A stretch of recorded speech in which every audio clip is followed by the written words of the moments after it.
Hi guys.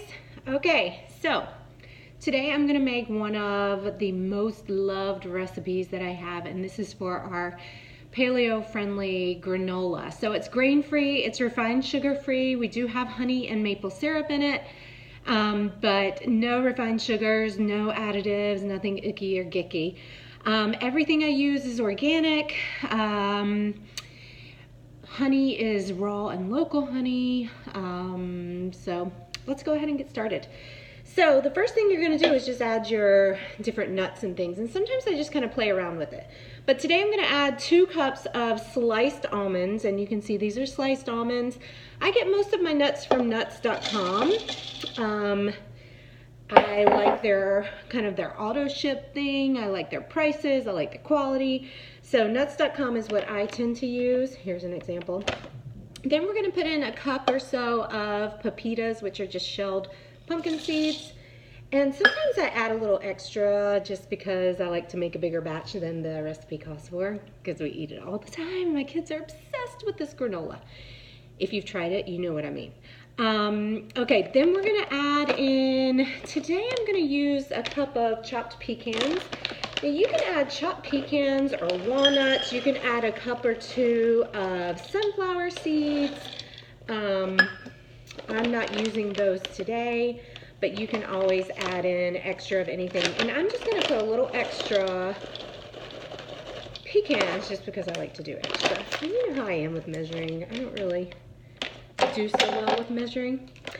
We're gonna add a cup of unsweetened shredded coconut. You wanna make sure it's organic. This isn't the brand that I typically use. I usually get mine from Tropical Traditions, but I actually ran out of the Tropical Traditions shredded coconut. I ordered some more and it hasn't gotten here yet. So today I'm just using this kind, which is organic as well. So you can just go ahead and give that a little mix. So you have your nuts, your various nuts, your seeds, your coconut. It's already starting to look really awesome. Okay, now we're gonna put the wet ingredients in. So this is where, again, I'm not so good at measuring. You want about 2/3 a cup of honey. I might use a little less since I didn't put any sunflower seeds in here.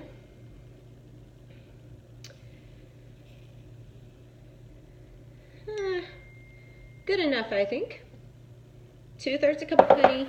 And then you want of maple syrup, about a 1/2 cup, and I'll just pour it in here. Let's see, till it gets to 1/2. Pour that on in there. Then you have some yummy goodness here. Look at this. Then you start to stir it a little bit just to kind of mix it in before the nuts and seeds get all soaked up with that stuff. You just want to make sure you give it a good mix.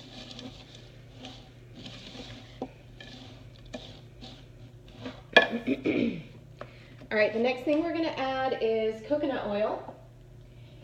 And again, this is something that I don't like having sticky honey hands. This is something that I get from Tropical Traditions. They have amazing quality coconut oil. Once you try Tropical Traditions coconut oil compared to any kind that you get in the store, you're going to notice the difference. This tastes like you're digging it out of a fresh coconut. It's absolutely amazing. So we love Tropical Traditions.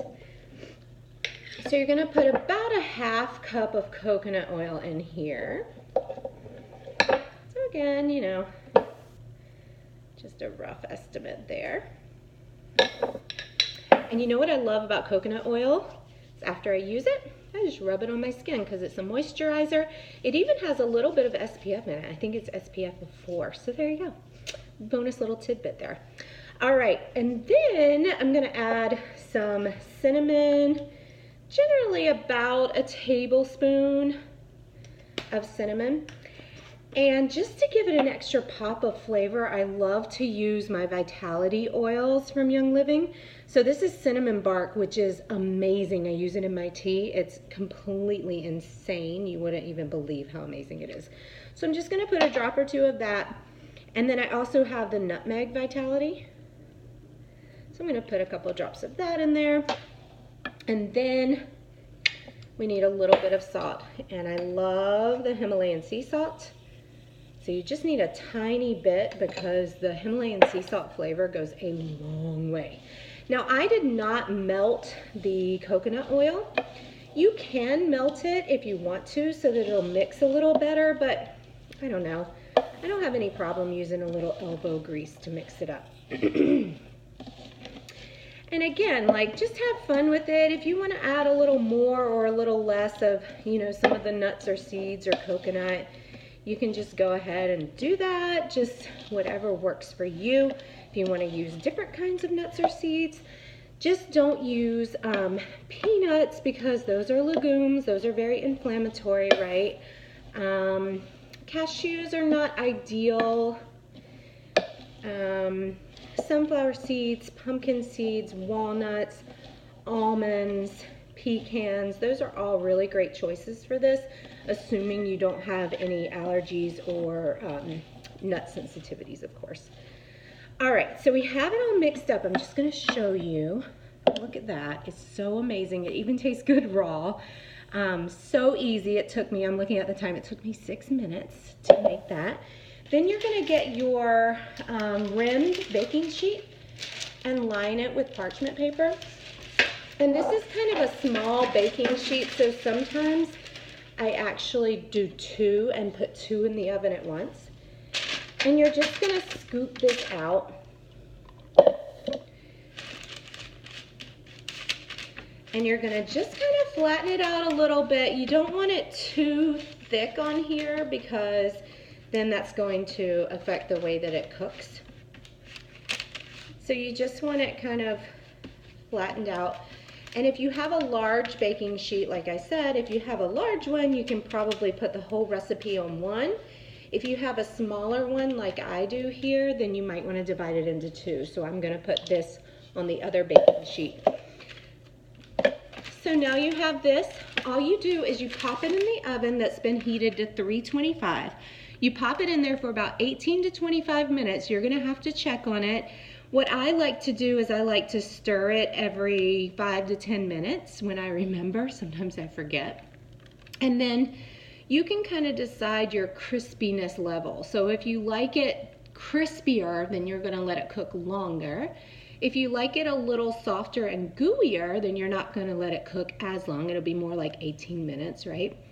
So you just kind of have to play with it. And it took me a few tries before I got it perfect. And now every time I make it, it's just awesome. So be patient, have fun with it, enjoy it. It's super easy and I cannot even tell you how delicious and healthy. Your whole family will love it. Stop buying those cereals at the grocery store that have all that stuff in them that you don't need for your body and make this instead. All right. Good to see you. Let me know how you like it. Bye.